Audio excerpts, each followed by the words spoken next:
Semakin kita tenggelam dalam kehausan, semakin bertambahlah kekuatan kita. Amin. Ini trailer singkat dari yang akan aku bagikan. Puji Tuhan. Sekarang saya mau berbagi dari Mazmur pasal 8, berbagi berkat yang Tuhan sudah berikan kepada saya. Di Mazmur 8 ayat 2. Ya Tuhan, Tuhan kami, betapa mulianya namamu di seluruh bumi. Keagunganmu yang mengatasi langit dinyanyikan. Wow, sangat dalam ya.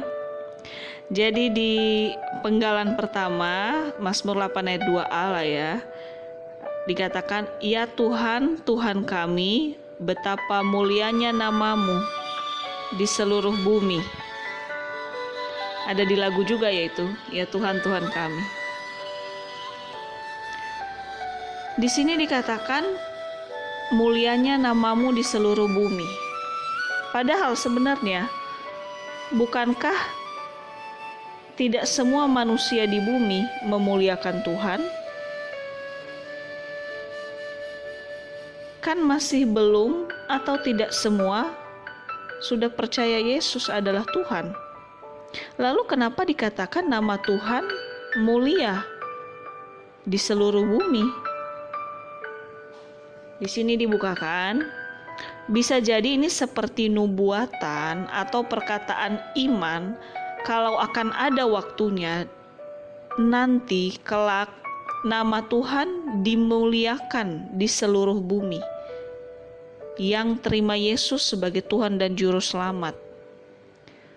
Atau bisa juga secara tidak langsung, nama Tuhan dimuliakan atau Tuhan dapat terlihat dari hidup kita jika kita menjaga hidup kita terus dipagari atau menjadi contoh nyata dari kebenaran firman Tuhan. Walaupun itu memang gak mudah, gak bisa dengan kekuatan kita sendiri. Tapi seiring kita melekat kepada Tuhan, bersandar penuh kepada Tuhan, maka siapa yang melekat kepada Tuhan, pasti lambat laun akan ada sifat-sifat atau karakter atau tanda-tanda prinsipnya Tuhan atau prinsip firman-Nya dalam hidup kita.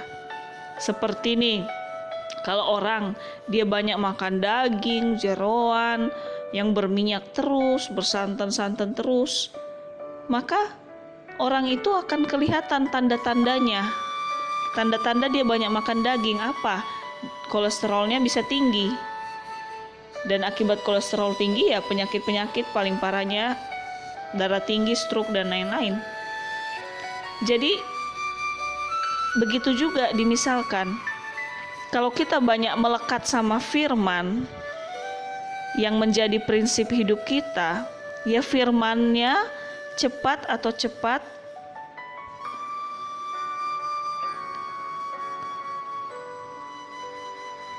menjadi tanda nyata kalau firman Tuhan itu ada dalam hidup kita, terlihat dari karakter kita. Pelan tapi pasti, amin.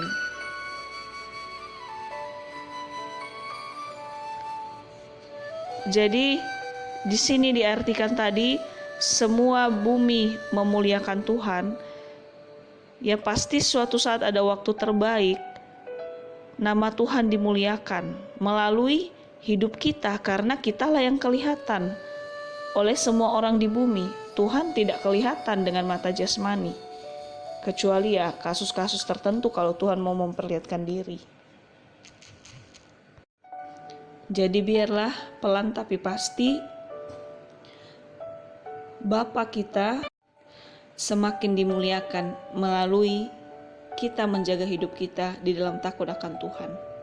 Tanda-tandanya pasti kelihatan dalam kebiasaan kita sehari-hari. Amin.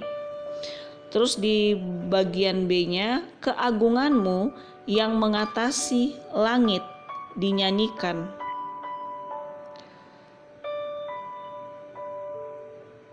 Apa maksudnya ya? Jadi ini kelanjutan dari penjabaran tadi. Semakin kita melekat sama Bapa, maka tanda-tanda atau prinsip kebenaran firman menjadi gaya hidup kita dan pasti terlihat oleh orang-orang sekitar kita. Bahkan kuasa dan mujizat dari firman-Nya yang cepat pasti bisa terlihat dari hidup kita, atau dampak kuasa Tuhan dalam hidup kita. Pasti bisa terlihat, pelan tapi pasti. Terus di sini dikatakan keagungan Tuhan mengatasi langit. Bisa diartikan dampak dari kuasa atau mujizat Tuhan yang terlihat melalui hidup kita, itulah dampak yang melebihi langit. Langit diibaratkan kekuatan tertinggi di dunia atau kuasa-kuasa tinggi orang-orang di bumi. Dan keagungan Tuhan, mujizat Tuhan, kuasa Tuhan yang terlihat nyata melalui hidup kita itu jauh lebih tinggi daripada langit, jauh lebih tinggi daripada apapun yang terhebat di bumi ini. Misal nih, orang kaya raya, tapi dia nggak bisa menjaga semua hartanya kan, sekalipun kuasanya tinggi, kuasanya selangit.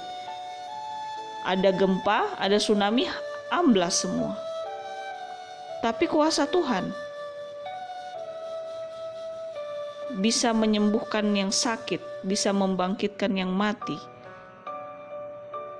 bisa merubahkan hidup orang dari benar-benar pecundang menjadi pendeta malah. Kan pernah ada kisah seperti itu. Jadi kuasa mujizat Tuhan mengalahkan langit-langit di bumi, atau kuasa-kuasa yang merasa hebat di bumi apapun, itu kalah di bawah kuasa Tuhan. Apalagi mujizatnya. Penyakit-penyakit yang gak bisa disembuhkan, sembuh dalam nama Yesus ketika Tuhan berkehendak. Jadi di sini dijelaskan pada waktunya kelak keagungan Tuhan yang mengatasi langit akan dinyanyikan. Keagungan tadi bukan hanya mengatasi langit, mengatasi kekuatan-kekuatan di dunia, bahkan keagungan Tuhan itu dinyanyikan. Maksudnya apa? Itu bisa diibaratkan diperbincangkan. Semakin banyak kuasa Tuhan terlihat, mujizat Tuhan terlihat melalui hidup kita, melalui hidup orang-orang percaya, pasti cepat diperbincangkan.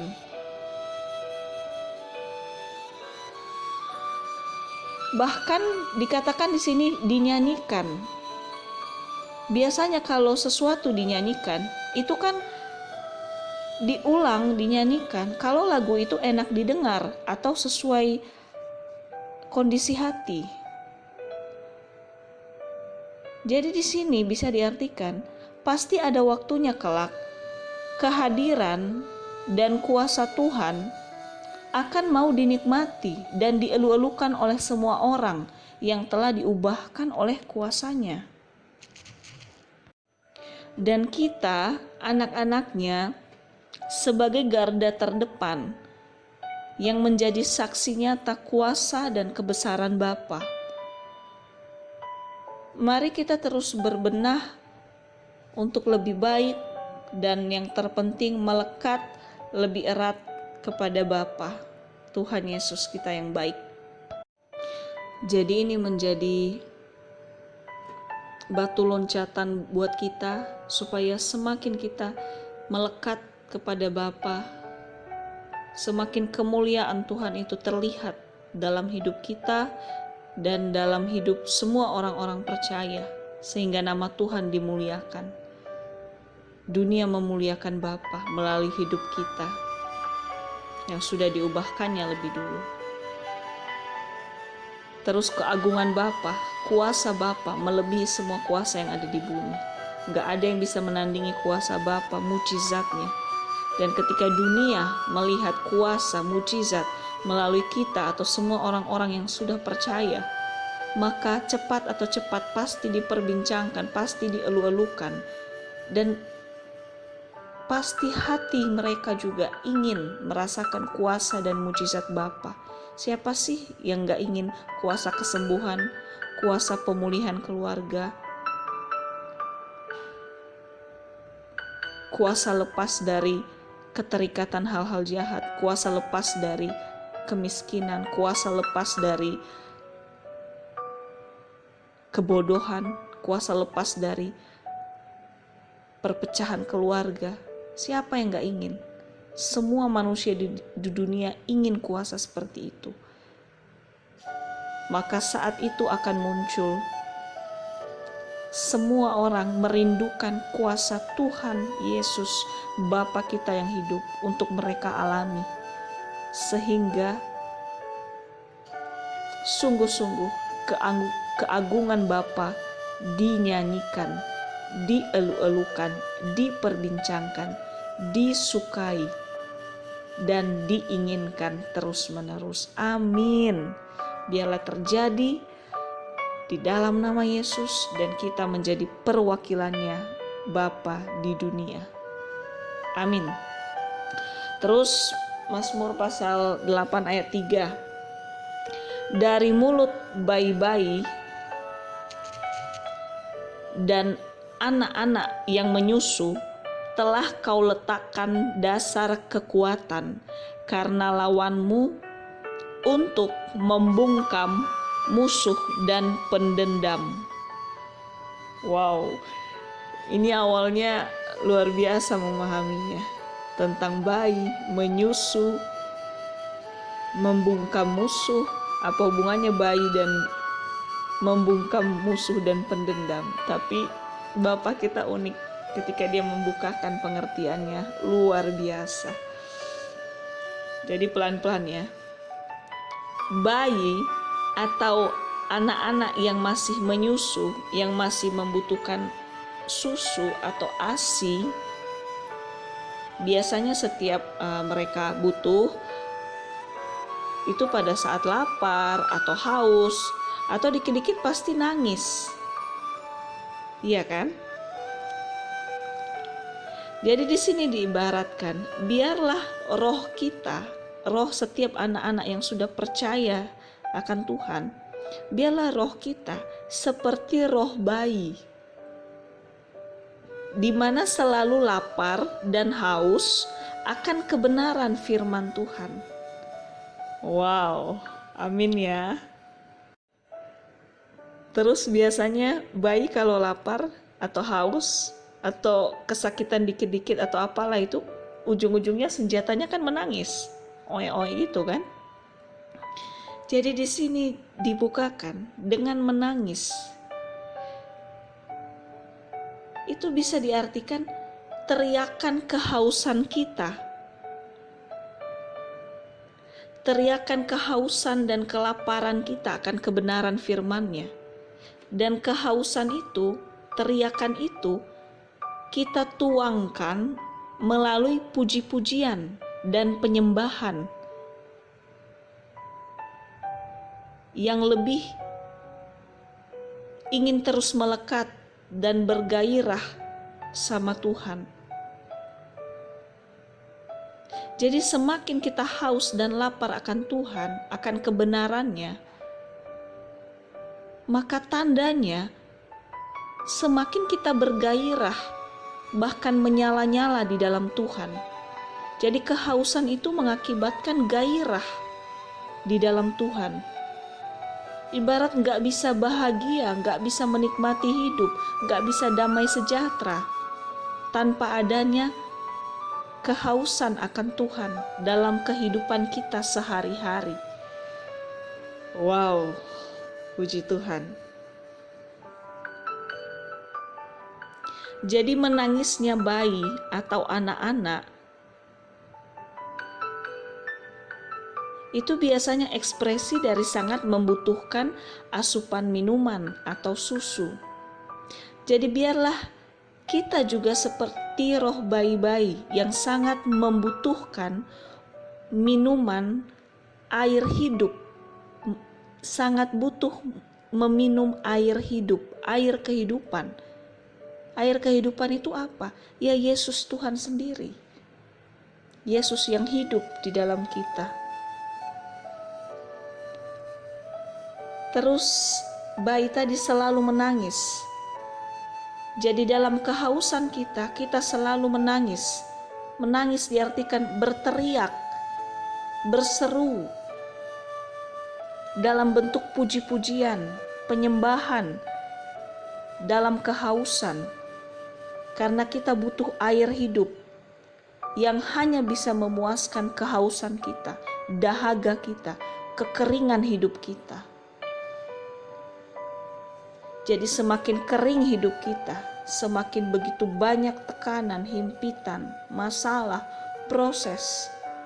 Apalah itu yang menghimpit, yang seolah mengeringkan gairah hidup kita. Itu tandanya kita sedang haus. Kita sedang haus akan air yang hidup. Kita butuh Yesus untuk menyembuhkan kehausan kita, kekeringan kita, dahaga kita. Dan ketika kita haus, mari kita berteriak, mari kita menangis, berteriak. Berteriak melalui puji-pujian, penyembahan kepadanya. Kalau kita butuh air hidupnya untuk benar-benar memuaskan dahaga kita. Wow. Dan bila kita selalu haus akan Tuhan dan selalu berseru dan berseru dalam kehausan akan Dia, maka dahaga kita hanya dapat dipuaskan oleh hadirnya Bapa di hidup kita. Yang pada akhirnya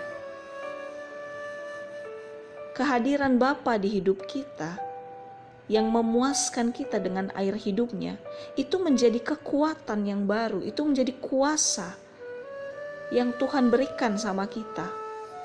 Sehingga kuasa yang kita terima itu, kekuatan yang baru yang kita terima itu, itulah yang membuat kita menang atas semua tipu muslihat dunia, pengaruh sesat dunia, bahkan pengaruh buruk si jahat, si iblis.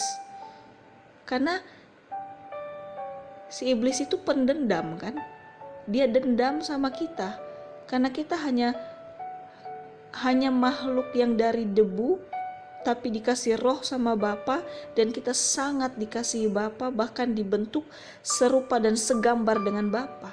Sedangkan si iblis, dia malaikat yang dibuang Tuhan ke bumi karena dia sombong dan ingin menyamai Tuhan, tidak dianggap sama Tuhan lagi, dan dia benar-benar dendam ke kita. Jadi kita harus hati-hati, kita sedang di sarangnya si jahat. Bumi adalah miliknya, sarangnya si jahat, bumi sarangnya iblis, dan kita ada di sarang ini. Jadi kalau kita nggak benar-benar punya kekuatan yang baru setiap hari, habislah kita. Dan kekuatan itu, kekuatan yang sesungguhnya itu ada ketika kita haus akan Tuhan, ketika kita berseru dan berseru haus akan Bapa. Disitulah kekuatan kita ditambahkan. Seperti Tuhan bilang, siapa yang meminta maka akan diberikan. Maka semakin kita meminta air hidup, semakin kita minta Tuhan penuhi hidup kita, semakin kekuatan Tuhan itu kita miliki, dan kita bisa peka dalam menghadapi tantangan apapun di hidup kita, apalagi menghadapi jebakan-jebakan dunia, tipu muslihat si jahat. Kita nggak akan hancur karena ada kekuatan Bapa di hidup kita. Wow, puji Tuhan. Jadi benar-benar semakin kita haus, semakin besar kehausan kita di dalam Tuhan, semakin besarlah kuasa Tuhan mengalir dan nyata melalui hidup kita. Dan kita tidak akan gampang diinjak dibodohi, dipermainkan, atau dihancurkan oleh si jahat atau hal-hal dunia yang merusak hidup kita, atau tekanan, masalah, himpitan, proses, kesesakan apapun nggak akan menghancurkan kita, karena kita punya kekuatan yang baru setiap hari.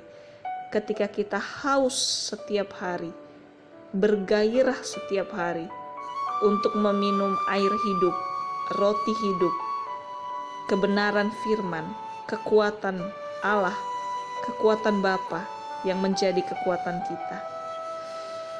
Wow, mari kita terus rindu meminum air hidup setiap hari, setiap detik dalam hidup kita. Tuhan Yesus baik.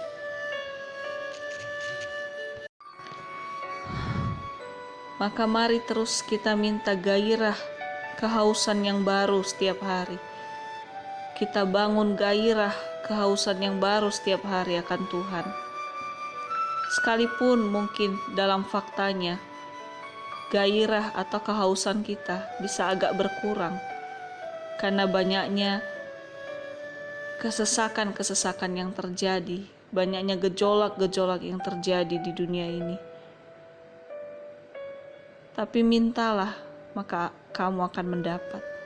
Mari kita terus meminta hati yang haus akan Bapa, hati yang haus menyembah Dia, gairah yang menyala-nyala setiap hari.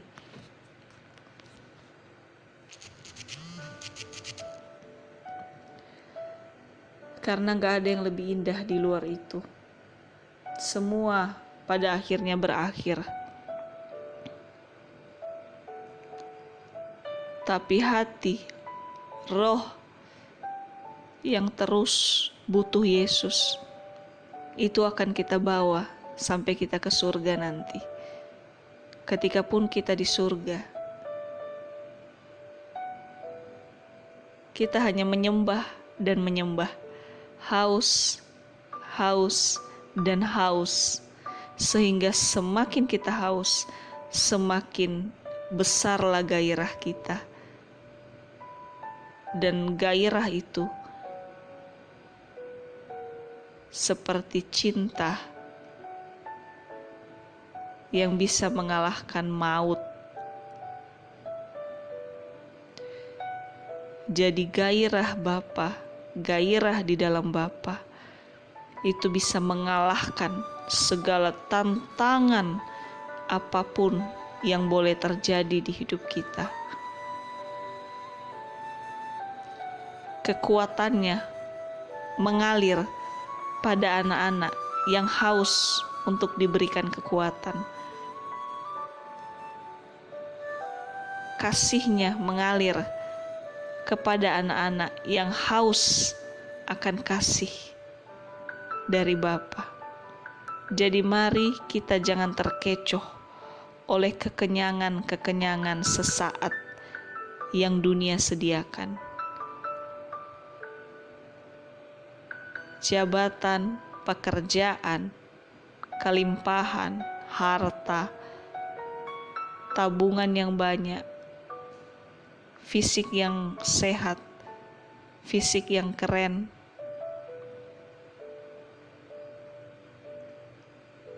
itu tidak memiliki